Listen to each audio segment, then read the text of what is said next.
हनुमान् श्रीपदो वायुपुत्रो रुद्रो नघोजरः अमृत्यवीरवीरश्च ग्रामवासो जनाश्रयः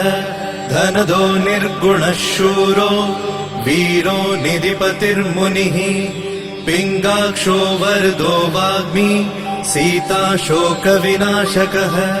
शिवः शर्वत्परो व्यक्तो व्यक्ताव्यक्तो धराधरः पिङ्गकेशः पिङ्गरोमा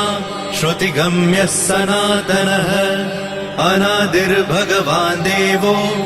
विश्वहेतुर्जनाश्रयः आरोग्यकर्ता विश्वेशो